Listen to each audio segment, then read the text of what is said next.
Hi, and welcome to Conscious Awareness TV. Today is November 28th, 2013, and happy Thanksgiving. And we apologize for the delay, but we are on Universal time, not on Earth time. So just wanted to put that out there to all the people that have been waiting and wondering, where is Conscious Awareness TV?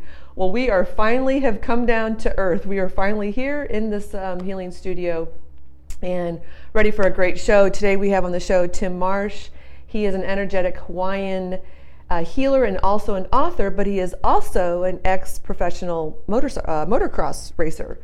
And he's going to be speaking with us today about infinite possibilities. So with that, we'd like to welcome Tim to the show. Hi, how are you? Yeah. Good to see you, Linda, and happy Thanksgiving to you and everyone watching. Yeah, thanks. And you know what, I just want to let the listeners know also that if you do have any questions, please get into Justin TV / Conscious Awareness TV and create a login to ask a question.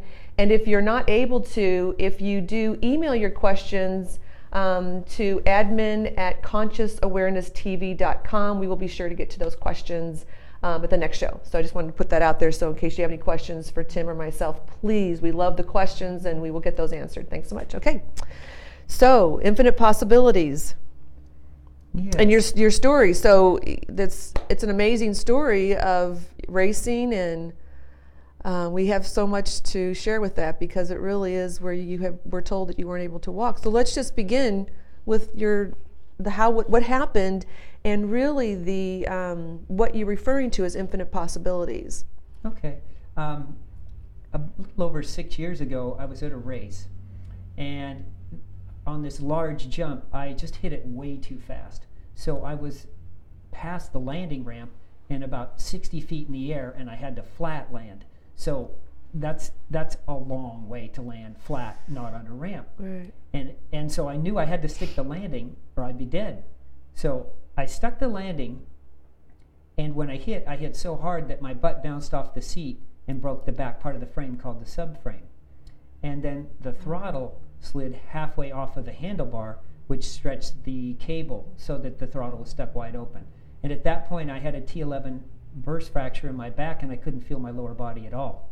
And so I went full speed until I hit the side of the track and then fell. Once I stopped rolling and stopped moving on the dirt, I knew I was in trouble. Right. So I made some choices. Well, can I just step back just really quick? Because, when we know that something, I just want to ask you, in your mind, in your conscious awareness, were you aware of what was going to actually happen at that moment? Like when you knew that you were going to go on, instead of dirt, on land, right? On concrete. No, it wasn't so much that. It's that I wasn't going to land on the ramp part. Okay, so you knew you were going to land on the ramp. So what was going through your mind when all that was occurring? Well, I looked down, and basically there was an O, and then the word that starts with S was the first thing that came to mind. Then beyond that, I go, I have to stick this or I'm just dead. There's no way I would survive unless I landed it, Right. So that was the first thing that came to my mind. Right. So I had my entire focus and consciousness was on making that landing work. Right. Which I did. Right. So then what happened? So you were going to begin to tell. So your whole lower half just kind of went out, and so once I finally stopped moving and hit the dirt, I knew what was going on. I knew I was in trouble. So I made some choices. I chose to reconnect with my legs because I couldn't feel them at all. Right. And I chose to have no pain, and I chose not to make this event not a bad thing. Right. Well, my question is, because I think the viewers and listeners are saying how did you chose? So you're choosing. So were you even in that conscious awareness of being able to, I'm not really sure what happens. I've never had something like that happen to me. So I just find it interesting in that moment that we are making a choice, because this again is all about what we do in life. In every moment, in every experience and situation, we are making a choice, and you chose certain things. So were you conscious meaning aware that I've got to reconnect with my legs? How many people do that when things are happening like this? That's true. I had begun doing the kind of healing and energetic work and learning. So I was probably about 3 or 4 years into learning and having skills. So I had some skills to work with. Right. Because if I didn't, I would have been in trouble. Yeah. And so instantly I just knew. There was not even thought. It was beyond thought. I just knew what I needed to do, and I did it immediately. Right. When they wanted to move me and the ambulance guys, were going to just move me, I go, nope, nothing moves. Tape everything. I knew that it was so far out on the edge that I couldn't risk anything. And so I couldn't have any part of my body move or adjusted to a point where it would affect it any further than it already was. The outcome of it, yeah, what you were alluding to. So then because I know you told me a little bit about the story that you go into the hospital, and so again, where does the infinite of possibilities come together? Because I know you also wrote about if we are on the bus and we know what we want, sometimes the bus, because I wouldn't ask. It will show up. Right, but I think that might be a little further in the story. Okay, yeah. So, but part of it, well, in this learning that I had done over the past 3 or 4 years, there came a point where, infinite possibilities were not just conceptual. Right. Someone told me one time, I told a person that I was working with, I go, my bones are freezing, but from the inside of my bones out, right? Right. And she goes, well, what if they weren't? And then I just chose in that moment to make the internal part of my bones warm. And they just got warm from the core of my bones out, and it just dropped me into this alpha state where I was just gone for a while. Right. So it's just a state where your consciousness is at a place where it can retain and take in so much volume of information, like downloading your computer. Right. So that instant and that experience brought that infinite possibilities to be real for me and beyond just conceptual. So I think that it's so important for whatever you're learning to touch and have the experience, because from that experience, that's the thread that will take you into all the other places that you will need to go, wherever that may be. Meaning, like when you say a thread? I mean, that experience gives you a reference point. With a reference point, you can work with it. Right. You can expand upon it, you can use it, and you can grow from there. Because you've actually experienced something that's tangible. And then from that experience, then you can develop the trust you need. Right. Because trust is everything. If you're going to ask for things or allow things in your life, you have to trust them. And you have to get to that point where this is kind of where the bus comes in. That you can throw yourself under the bus when it's moving and know that those wheels would never hit you. It has to be unconditional trust, to just know that what you receive and what you're getting is the truth. And so when I came to that point where I needed that kind of trust, I just asked for it. I go, I need more trust here. I know that I'm learning these things, but I need to be certain that I can trust it, because I wasn't completely sure. So I was driving and I just kind of put it out there. And then I just started to kind of get information, so I pulled over and parked. So let me just stop you, because when you said you put it out there, just for the viewers and listeners to have an understanding of when you're saying that you're putting it out there. I mean, they might have an idea of that it's just kind of throwing it out there to the ethers, but what are you referring to? I'm just asking all of my guides, spirit, Akua, God, the universe, that I need some more trust, and can I really trust this? And I'm not sure how this is going to come to me, but I need to be certain that what I'm doing is right, and what the information that I've received and the learning that I have, that I can really trust. And I needed to have that kind of trust to be able to move forward. Right. And so then I just started to get feedback. It started to come, information coming back into my awareness and my consciousness. Right. And so I pulled over and I just listened and waited for that information. And it first started to be kind of brown and murky, like dirty water. And so your eyes are closed then if you're seeing this, okay. Yeah, well, you don't even have to close your eyes to see this. You can actually see sometimes when it's open. Oh, wow. But, so it was kind of a brown colored, like murky water, and then it just started to be coming clearer and clearer of a picture. Then I could see pine trees and hillsides, and then finally I could see a creek. And this is a creek that I had fished with and at with my dad when I was growing up. And so I'm standing at this creek and I'm looking at it, everything is clear, and then I see my dad, who'd passed away about 20 years before. Wow. And he just looks at me and he goes, I've always trusted you, you've always trusted me, you can trust this. Interesting. And what did you, in that moment, what did you, trusting this, like this whole situation with the you? Information that you're receiving and where it's coming from, the quality and the integrity of it, so that I know that it's safe for me to trust the information I'm getting and the source that it's coming from.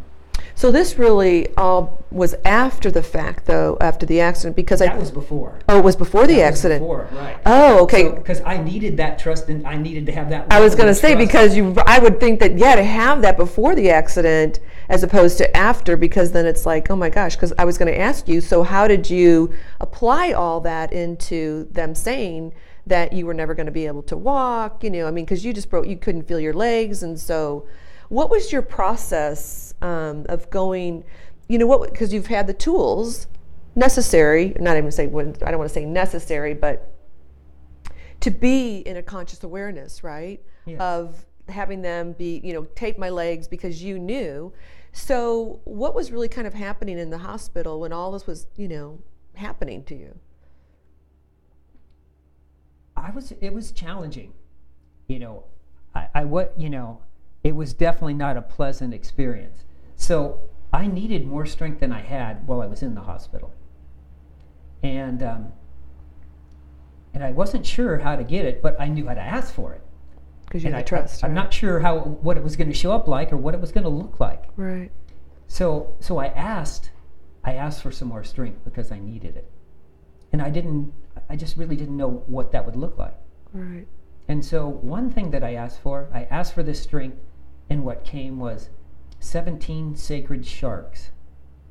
So sharks have more mana, power, strength, life force, chi, prana, than anything alive. Really? I didn't know that. They live 100 years, they never get old, they never get tired, and they never stop. What about whales and dolphins? So are whales and dolphins in the same category because they're mammals? Well, I'm not really sure about their lifespan and how long they live. Yeah. Sharks are so strong and they've been around for so long, just like whales and dolphins. So for me, in my experience, from what I know, they have more of that strength than anything that's still really alive. Right. That life force, right? So those came to me, and then I just loaded them one by one into my heart. And that made a huge difference in my ability to kind of deal with what was going on. And then I continued, and I still needed more. And later on, what came to me was a connection to something that had happened 2 or 3 years ago. I was in Hawaii at my friend's house, and it was at night, and I could see the silhouette of the mountain range behind us. And I just kept looking at it like, I don't know why, my eyes were drawn to it. And then I could see that it really wasn't a mountain range, but it was a silhouette of a body laying flat with its arms across its chest across the top of this mountain range. Wow. And I told my friend, I go, have you ever seen this before? And he goes, no, but I see it now. Yeah, and I go, well, I didn't know why, but I just knew that that particular mountain range, that person laying on the top of those mountains was very important to me. Right. I didn't know why. So I just named him. And I called him the Supreme Kahuna, guardian of the Aina and Ohana. And I just knew that he was important, and I just retained him within me, And so I still needed more strength, and what came to me was him. He came to me, and he just showed up, and I go, wow, this is really cool. And it was really, heartfelt that he showed up. Was this showing up in a vision, is what you're referring to? So just so they understand that a mountain just didn't, the mountain didn't move. I mean, no, but here mountains move. But internally, within your third eye and stuff, you can see and sense his presence. And so then I'm just spending time with him presently and being with him. And then a mountain range is a mountain range. It's stationary. And then he sits up. And he sat up just to show me that I could sit up. And after that, there was no question that I would be able to sit up and continue and to move forward. Right. Now, would you say this is where your trust is really coming in? Here you have a mountain. I mean, because people could say, okay, the mountain sat up, but you know what I mean? But you knew that that was a message for you that you could do this? So was it an instant thing? Was it where, a lot of the trust, this is where the trust is really coming in before Yes. you had even occurred, this accident really occurred, going through this thing with your dad, right? Yes.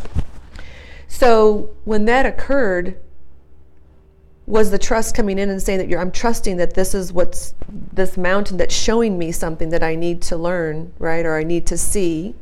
It was beyond that. It was just, I just knew it. It didn't even go to trust. It was beyond that.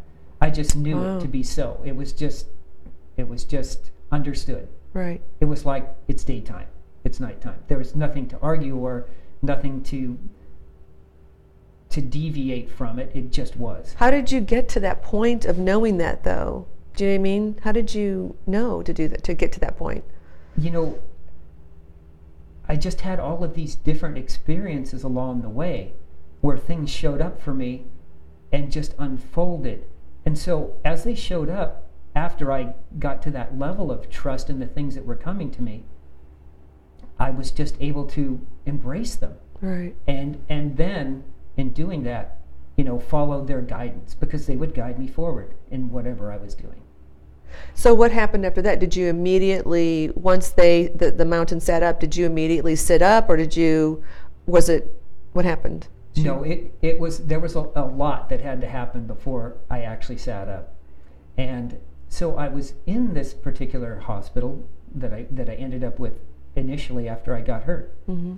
And you can't stay in a place where people don't believe in your ability to heal. That was my next question. I was going to say, how is it that, you're not going to heal. You can't get better in a place that doesn't support your well-being and doesn't believe in you. Well, and don't you think that's true in any venue that there is? It doesn't matter if you're dealing with businesses or legal, or it doesn't matter. It's really anything in your life. Anything in your Yes. life. If whoever you're connected with or associated with Right. doesn't believe in what you're doing or believe that you can do it, you can't be there. You Right. have to leave. Right. So that was a difficult situation, because at that point I had a bigger injury than I'd really ever had in my life. And I had to be stronger than I had ever really been in my life, because I had to find a way out of there and figure out what I was going to do. And I wasn't really sure how to do that. Right. And so I just kind of continued to work in that way. I couldn't let these guys operate on me, and I couldn't stay here. Right. And to get out of a hospital is like breaking out of prison. They don't Right. want to let you out. And it's Wow. not that easy.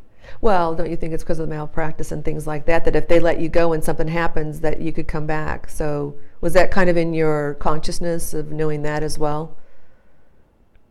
A little bit, but Mm-hmm. The whole area and type of care that I got there was really not good for my well-being. Right. And so I was trying to reach out and find ways to get out of there. And I'd ask my older daughter, she goes, "Well, what do you need, Dad? What do you need?" Right. I go, "I need some more information, because, I don't know a lot about the medical end of it, Right. I know a lot about helping to heal myself and doing the right things in that arena, but I don't know a lot about the other." Right. So, she contacted some people and looked for some people. Some other people I knew had an orthopedic surgeon that they trusted and knew and had done a lot of surgeries similar. Right. And so he came up and saw me, and my daughter continued to kind of look around. And so she got connected to a person who was at UCSD, who her husband grew up in the same neighborhood and knew really well. So I had two people then that were really working to help me move forward and get out of that hospital. And then those two people ended up collaborating together to put me in the best possible situation jointly. Not concerned about who did what, but just concerned about me. And both of those individuals went way out of their way to help me. Right. And so that's how I ended up at the hospital that actually did do the surgery. Wow. And I would have no idea which doctors to choose, but this individual, his name was Bill Wilson, he chose all my surgeons. Wow. Which in the major surgery was there's 15 doctors in there. it was huge. Yeah. So you had a lot of faith and trust in this guy Yeah. who you knew that he would pick the best of the best, or whoever needed to be there, right? So now, were they aware of your wanting a certain healing, a certain process of how you wanted to be, I don't want to say taken care of, but supported? Well, not initially, but as I got there, Bill was, and I told him, a little bit about me and stuff. So it took me 6 days to get out of the first hospital, the 6 longest days of my life. Yeah. And then I finally got to UCSD. And once I got there, that was the first time since the time I hit the dirt when I fell that I could actually rest.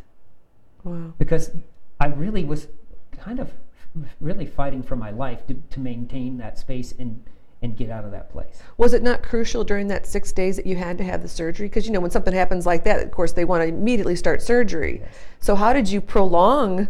I mean, this is where really, when you're talking about the possibility, really infinite possibilities comes into play, but also the trust comes into play. You had to, to say, okay, it's been 6 days now, no surgery, because I believe, I'm not certain, but I would think with the body as wonderful and magnificent as it is, that it really starts to heal itself, whatever it's doing, right?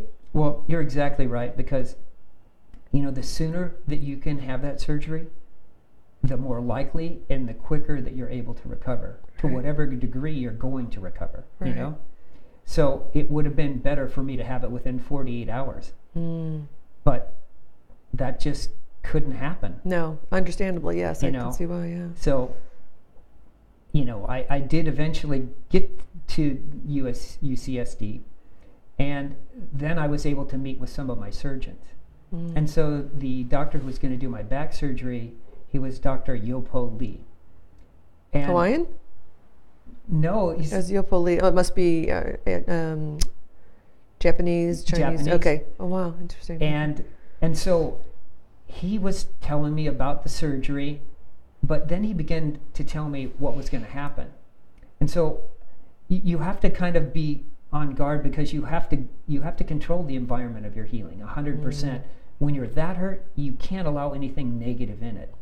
And at all, you just can't have it. And so I could just sense where he was going to go, but I didn't know what he was going to say. And I go, well, so as he was going to tell me what was going to happen, I go, well, I know what's going to happen. I just need you to tell me exactly what you need my body to do during surgery, and my body will do it. Oh, wow. Who says that? Who does that, really? When you think so, about it, it's crazy. So so then he told me exactly. I said, I need you to tell me exactly, because my body needs to know. Right. It will do it. It will absolutely do it. And so that's what he did. And initially, when you start to present yourself with this kind of understandings and beliefs, some people may think you're whacked. But they all, kind of spent some time with me, and as they could see what I was saying was true, Right. and that I had some abilities, and that what I said I could deliver on, they supported me in even a more beneficial way for me. Well, not only that, but how often does the patient say, just tell me what my body needs to do? They don't. And I think what's really important for the viewers and listeners to really hear what you just said was, this is not just about surgery, but this is about our life. I mean, especially in surgery, is about not allowing the negativity and the fear. Because how often do we turn on, well, I don't watch TV, I haven't watched it in over 5 years, but how often do people turn on the TV, and what's happening is all this fear, of the governments and of this and of that, and so, and we, the gas prices and this going up. So we take everything. Doesn't matter. We're always projecting that fear onto other people, and if we allow that fear to enter our world, or our, I want to say sphere, but energetic field, then that's held in our field, and then something does really happen, because there's dis-ease that causes the disease. Exactly. So I think that's so amazing that you were such in a space of being able to say, knowing within yourself that I can do this, not saying to him, I can heal myself inside, but you knew that you were in that space of doing this work prior to that. And at the very end, we'll have Tim also say how you can get in touch with him and explain more about this Hawaiian and energetic healing. But knowing that, and then just saying to the doctor, just tell me what my body needs to do because it will do it. And him thinking, how is this going to happen? This guy is telling me this because, doctors are coming from, well, I need to give all the information, bad or good. So there is no misunderstanding that you can't come back and cause malpractice and a whole lot of things. But awesome. I mean, how amazing. I believe that the way that they came to that understanding was that I didn't take any pain medicine. And well, I think it was also your conviction. It had to be your conviction behind it. Yeah, that's true. But you didn't take any pain medicine. I didn't take any pain medicine because I knew that I needed to go and follow the infinite wisdom of my body, because your body, not like your mind, is incapable of telling you a lie. Absolutely. So can we talk a little bit about that? Like what you were referring to that, because I think this is really important, because I'm just learning myself through one of the other guests who've been on our show, and plus I've been working with her too, that there's the three great ways: the mental, the emotional, and the physical. And we speak from two places, either the mental or the emotional. So what you're saying is that the mental can go different places, but the physical. So can we kind of I think that's really important for the viewers and the listeners to get an idea of what you're referring to in here, because this not only applies to your incident and your accident, but this is really applying to our whole life. Yeah, it applies to everything that you do. Absolutely. And, your mind wants to make things look the way you want to see them, where your body is just straight up, whatever it is. And so you can literally ask your body a question and it will tell you the truth, but you have to ask it enough questions to get the full answer. So especially if it's something medical, there may be many parts, and you may have to have more knowledge about medicine than you have to get all the answers you need. Right. But your mind wants you to see what it is you want to see. Meaning, because I think too, we could get creative in our imagination. I think our mind is really good for that, where we can imagine this body being walking and, running and on the motorcycle again. So I think that's where the mind could be good too. So what do you mean by that? You kind of need to link your heart and your mind together. And so what I like to do is that I stay away from imagining, and I only see what's real. So what I see is my desired outcome, which is real. What I receive is real. It's not something I visualize or something that I imagine. Okay, let's talk about that real. Can you give us a scenario just so the viewers and listeners have an idea? Because you're saying not really necessarily imagine, but the results that you want to see that are real.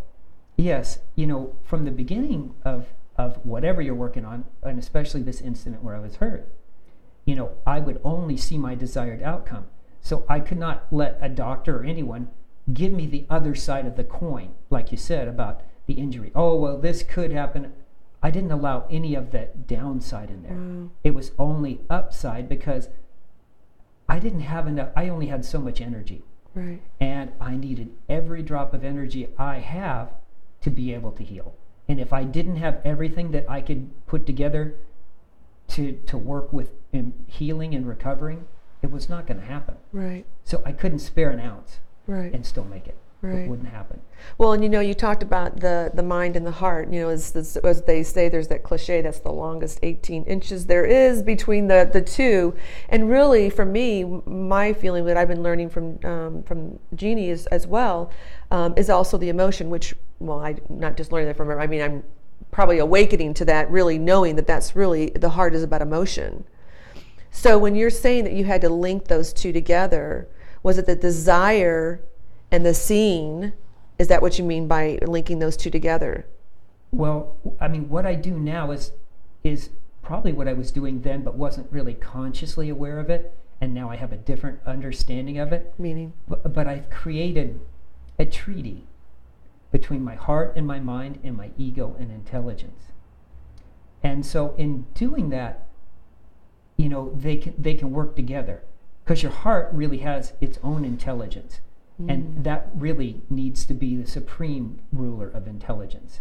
And as you create that treaty where they do work together, then they'll bring information that's true to both parts to support one another, instead of kind of being two separate entities. Right, right. So you were talking about how the doctors, you weren't allowing anything to come in that was negative and seeing the results that you wanted to see. So how effective let's go back to that, where the doctors were, filling you in. You weren't allowing that to come into your consciousness. No, I wasn't even gonna let it be voiced. Right, right. I couldn't do it. Yeah, no, and I think that's awesome, because if we can say, well, to people, thanks for sharing, don't need to know that because it's not true. It's not even, whatever you're going to say doesn't even feel true for me, right? So, but just thank you for sharing. So what transpired during that time of not having them? I mean, did they say anything, or, what happened with that? They just had a different level of understanding about what I was doing. And all of the doctors that I had at UCSD were completely amazing, and all of them just kind of went out of their way for me. And as they got to know me, they helped me even more. And so I was really surprised, because the way they learn is kind of a fixed state. Meaning? Because the medical, if you do this, this should happen. And yes. I know there's a little bit of variance, but Yeah. but they've schooled really hard into a specific ability or outcome based on what they see, if it's x-rays or examinations. Right. But the thing is, no doctor knows what one individual is capable of. The only one that knows what you're capable of is you. Absolutely. And so you have free will. And free will isn't just a word. It really is your will. And your will can be infinitely powerful as you are, because infinite possibilities are not something that you reach out for. It's something that you reach into to receive. Meaning, can you elaborate on that so the viewers and listeners have an idea of what you're really talking about? Like, yes. Feeling that. For so long, I believed that I needed to be well grounded and reach out into the universe, or wherever it was that I needed information or learning or knowledge, to come back and bring it into me. And then I've been doing a lot of stuff with the universe and learning from the universe. And it showed me and taught me that that's not true at all. Then I could actually see myself as the tiniest little speck of dust in the universe. And as that tiniest little speck of dust in the universe, the tiniest little piece of all there is. And as a piece, the tiniest little piece of all there is exists within each of us. And so anytime we go outside of ourselves to reach for something, we're going away from ourselves. The true information is within self. Right. And so what you seek, everything out there exists within you. And from that radiant part of your heart, you can access anything.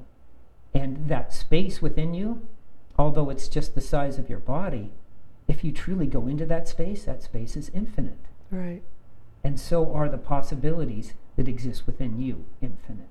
But wouldn't you also say that because of the field, the matrix, the universe, the oneness, whatever you want to call this space that's really, encompassing it, it's everywhere, right? That's, if you say it's the universe, that it's always creating good, which it is. There's no, you can call it God or whatever, right? So if that's always creating good, so it's what we are, because we're energetic beings, what we are putting out there, that the universe is corresponding to us to bring us whatever it is we are putting out. Would you say that? Because what I hear you saying is that we're going in, we have all the access within ourselves, but if we are part of that, which we are, right? Yeah, well, I see the universe and the stars within the universe is like a mirror of what exists within us. We are a piece of that. And as being a piece of that, all of that exists within us. And so instead of reaching out to the universe, you can reach into the universe and access all of that from within you. And when you say access, what are you accessing? The knowledge, the information, the sacred geometry that it contains, because within that, is everything. And so everything is accessible regardless of time, because time is irrelevant. And so from that journey of going in yourself, every answer that you'll ever seek has always been within you. Right. Well, that's true. If you want to know anything, really, we have all the wisdom and we have all the answers within ourselves. Sometimes I feel that when we talk about this on the shows, that it's an inside job, but it's very difficult if we've had things happen in our life to go in and start to stir up. It's kind of like the dust has settled and now we're like stirring up the dust, right? Yes. And all the stuff is starting to filter and you're like, oh, I don't think I want to deal with that. And you just kind of shove it right back down because it's really hard. I can speak for myself too, that it's difficult to go in, but at the same time, for me, there's such a desire to assist in helping humanity by doing the show and other things, in serving humanity, that it's being the example of that, right? So I think when you talk about that, is that to go inside, people could find it really hard, or they don't even know how. Like, how do I go inside? How do I tap inside? So they need outside assistance. We need someone to, I guess what I'm hearing is to open the door, True. And I think that door, opens with that experience. So, yes. I think that you really need to have an experience with someone who helps you to open that door. It's just really giving you access to that space within, that taste of knowing that it's so amazing that you want to continue in that journey, because sometimes we will look at things, like you said, that that are not really so pleasant for us. Right. And what I found is, by looking at those things and looking at the truth that exists within them, that truth sets you free. And nothing is really as it seems. It may really bother us, about the color blue may really bother me and I can't stand it. It scares me. It makes me freak out. I'm just saying, for instance. Yeah. But, when you spend some time with it and look at it, it really has nothing to do with that color. Right. Or that instance or that occurrence, whatever it is for each of us. So if we spend a little bit of time with it and look below the surface, there's a pattern or strategy that exists below it. And by looking at that, we can change, because some of those patterns and strategies are things that we came into this life with. Right. Well, and I also heard too that when we're, like you were saying, the color of blue, and we do this not with just colors, but with everything in life, is we make it mean something. Right. And I think that's because I know when we had talked pre-interview, is that it's like just, I was saying that I could look at the moon and the stars and just like, oh, how beautiful the stars and the moons, and all this dialogue is going on in my head. And you were saying, what, just looking at it and not having a dialogue and just being with it.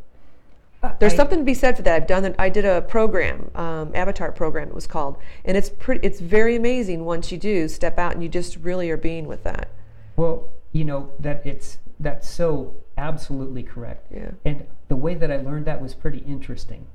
And I'm still learning it, but the way that I begin to learn it at the level that I know it now. Yeah. One of my teachers, my yoga teacher, Eddie, he banned me from speaking at all in yoga for 2 months because I like to talk, Yeah. And so initially I was kind of upset and my feelings were hurt and this and that.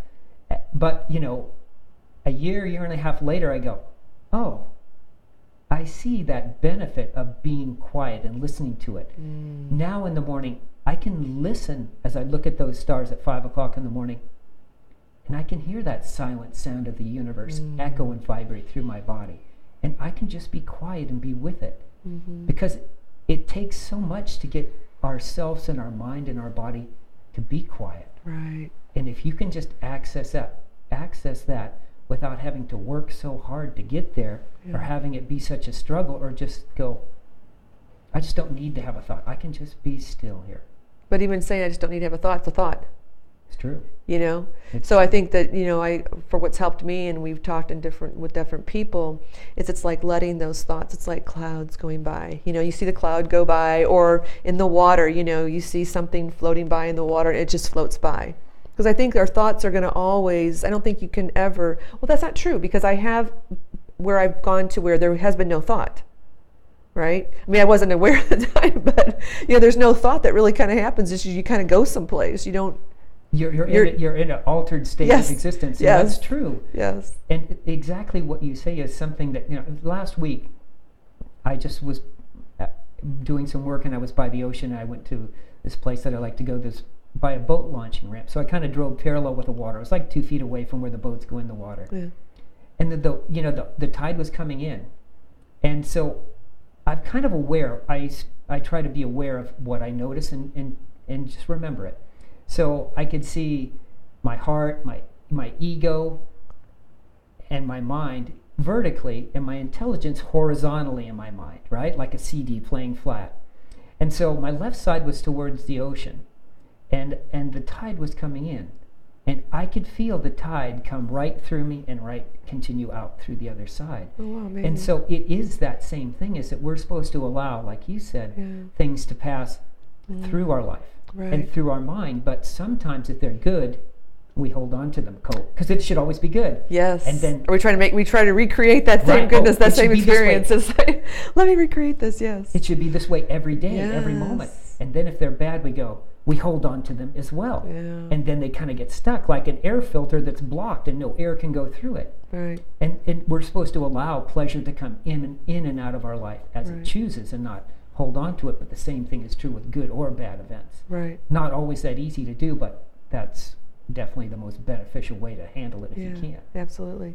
So going back to how long with the doctors, so because they probably thought, oh my gosh, we can probably learn from some of this guy that, they may not be saying this out loud, or maybe, they're thinking, wow, like there's something to be said for this, because this guy seems to be not taking medication. He's, how long did it take you to really start to sit up, walk, do any of that? Were you in therapy and things like that as well? I had the major surgery probably about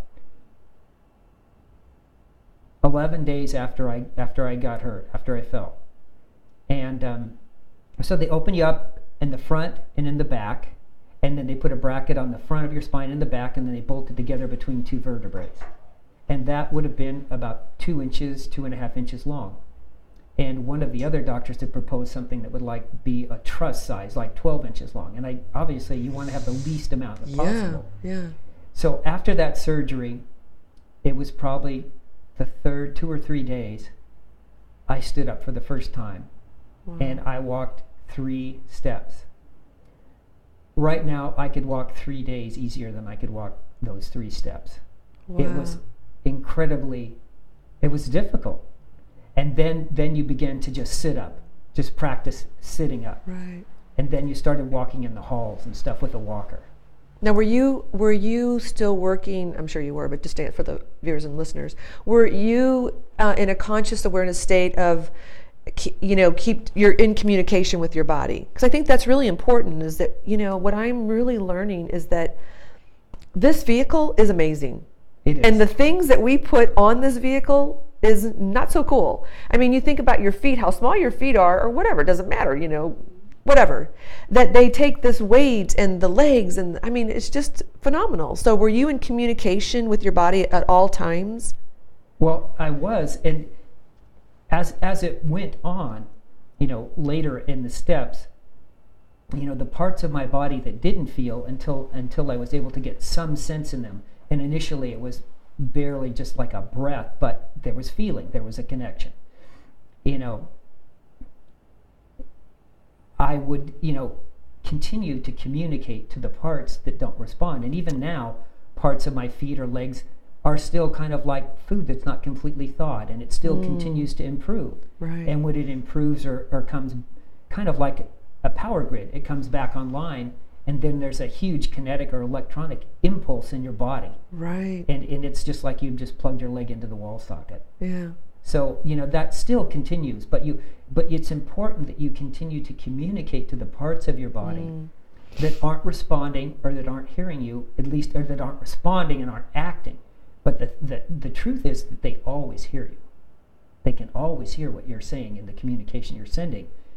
You just have to continue to provide that and not let them go. As long as you continue to support them, when they're able to, they'll just come back online. And I think what's really amazing, what just came to me as well, is how much we give our power. Not to say anything about the medical profession, because I think that we, need them at certain times, but we give our power to them, so to speak. and just say that, you're the best, you know what's best for me. I'm just going to put my life in your hands, and that we don't know what's really best for us. And what I really hear you saying is that we really do. We really know if we can tap into our body and really, go within. That's what we talk about. This is our temple. This is our home. This is the home that houses everything, right? Including its communication in your home. So once you tap into that, it's you can't go to someone to have them heal you physically, mentally, or spiritually. The only one that can heal you is you. Many people can help us. And we need help from many people along the way. Well, do you think it's help, or do you think it's guidance? Like, I think when, because, if we're saying, let's get, have the viewers and listeners find out, how they can reach Tim if they want to talk to Tim. I mean, because that's your work, is energy. So people are coming to you, right? Right. So you can go back to, healing you or everything, but I think it's more of giving you a guidance. So it's almost saying like, okay, here's the start line. I'm going to put you up to the start. This is where the start line is. Now this track is going to be 5 miles, and in that 5 miles it might be a long journey, and it may get, where you're really tired. You may have some bursts that are really a lot of energy, but you can make it to the end, and I'm here to support you the whole way. Isn't it really what you're saying? It is. It is. But you have to allow yourself the opportunity, knowing that it might not be easy. And so when you make choices, you have to know that sometimes what you're choosing to do might not be the easiest thing to accomplish. But if it's what you're on the bus with, and it's what you're truly committed and want to have Okay, when you say happen. on the bus with, I know we talked about being thrown under the bus, so everybody's probably still thinking about being thrown under the bus. And now you're saying be on the bus? Well, I don't know if I want to be under the bus as being thrown under the bus. So let's talk about that. Well, on the bus is just meaning like if you were traveling somewhere and you were on a bus route, you have to stay on the bus to get to your destination. Yes. So it means that you're going to stay with your choice Yes. until you arrive at your chosen destination, whatever that might be, instead of going away from what you choose. And don't you think too, on that journey, so to speak, from your bus, the start to the route that you're going, don't you also feel that there could be things that happen along the way? I mean, the bus may go, oh my gosh, we just got a flat tire. We got to go into Kentucky or wherever, wherever you're at. We have to go make a side, and you're like, oh my gosh, I got to be here at a certain time. I mean, it's kind of like when we started the show. We were on Universal time, not Earth time, right? We all thought we were on Earth time, but we were on Universal time, and then we kind of finally came down to Earth. The terrain of your life is going to be in all different types, some easy and some very difficult. Yeah. So it's not going to be the same. But it's never necessarily bad. Every piece has something for you. Right. So it's important to take what that piece or what that instance or occurrence has to teach you. Perfect, because that leads me to the next question. And that question is so what did all of this, with this accident, and because you're not riding anymore?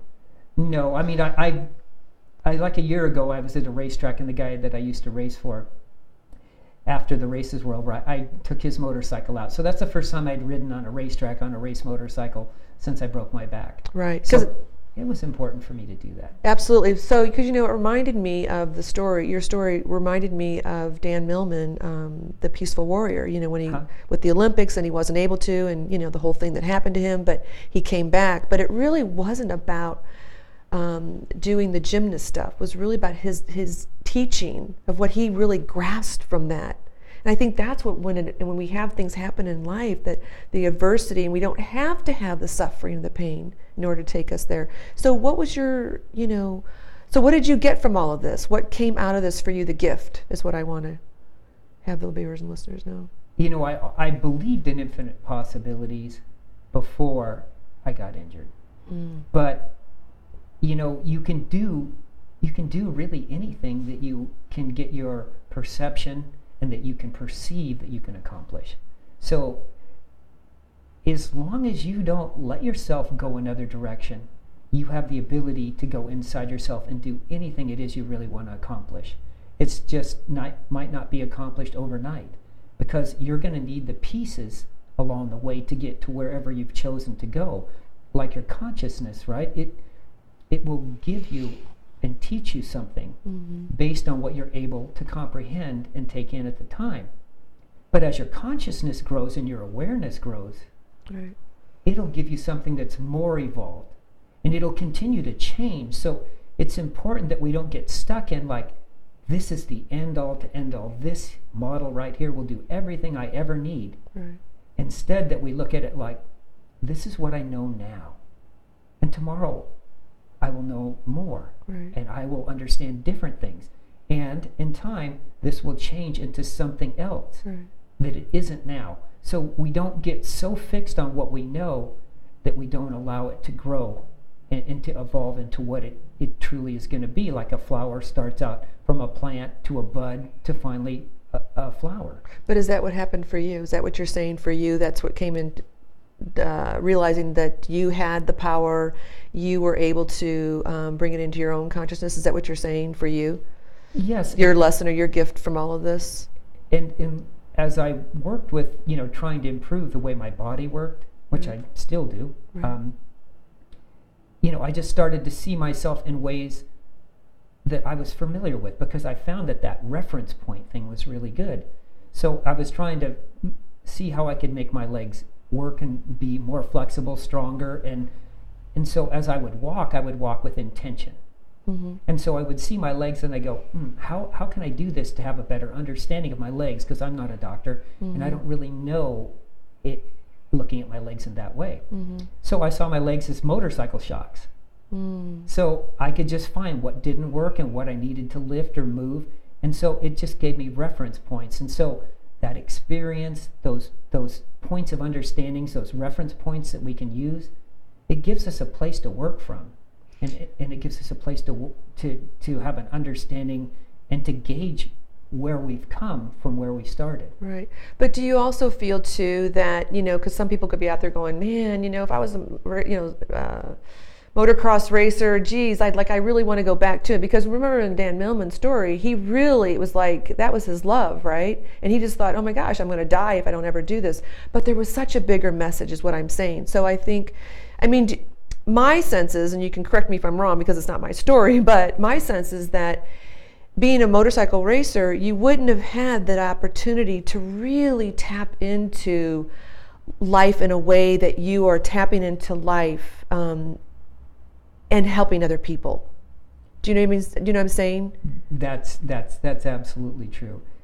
I wanted to race motorcycles since the time that I could remembering anything. And I raced since the time I was 14 till the time I broke my back, which was 6 years ago. Yeah. So that's all I ever wanted to do. Right. I was number 1 in Southern California for 3 years, and number 7 in the world at my age at one time, the year right before I broke my back. And so that's all I ever wanted to do. It was the most important thing to me. But this gives me so much joy, and it really is not something that I've learned, but it's just who I am, and it's who I've always been. Right. And I've just found that the most important thing right now for me is, that I want everyone to follow their chosen path. Because within all of us, before we come into this lifetime, we've chosen what it is we want to accomplish and we want to do, what's important to us. We just forgot. And so I want everyone to not be like me or to be like anyone else, but I want them to be like themselves and to follow the path they've chosen. Right. And good teachers will show you how to be yourself, because a good teacher doesn't want you to rely on a teacher. Right. A good teacher wants you to use what you have within you, and to start to access and to reach out and to experiment and just spend some time to get to see what you were really all about. Yeah. And what's possible for you. Awesome. Yeah. So how can the viewers and listeners get in touch with you? How can they get a hold of you to find out more about the Hawaiian Energetic Healing? And I know you're author of some books that you've got in the making. So if you would let them know how they can get in touch with you. You can call me on my regular phone at 619-838-5397, or you can email me on my business email, which is tamarshroofing@yahoo.com. Perfect. We thank you so much for being on the show Thank today. you. Thanks for coming in and sharing your I story appreciate with the us. opportunity. Yeah, absolutely. And happy Thanksgiving to you and everyone. Yeah, thank you. And we want to thank our viewers and listeners out there. If you're listening today, thank you. Happy Thanksgiving. We appreciate you joining us today. And we want to thank Alan, our cameraman. He's part of the team. We would never be able to do this without him. Akasha Healing Studios for this wonderful studio that we have. And if you didn't get a chance to watch the show live today, no worries. You can go to our YouTube channel, which is Conscious Awareness TV. And there you'll find all of our archived shows. And also, if you do have any questions or any suggestions of topics that you want us to put on the show, go to admin@consciousawareness.tv.com and we will look for those emails and we'll be able to share them on the next show. And the next show next week, we will have Jeannie Lemaire back on for the month of December. And next week, she will be talking about cleaning the internal and external closets. So get ready to clean those closets internally, externally with Jeannie Lemaire next week, 11:30 to 12:30. And thank you so much for joining us today, and happy Thanksgiving. Happy Thanksgiving.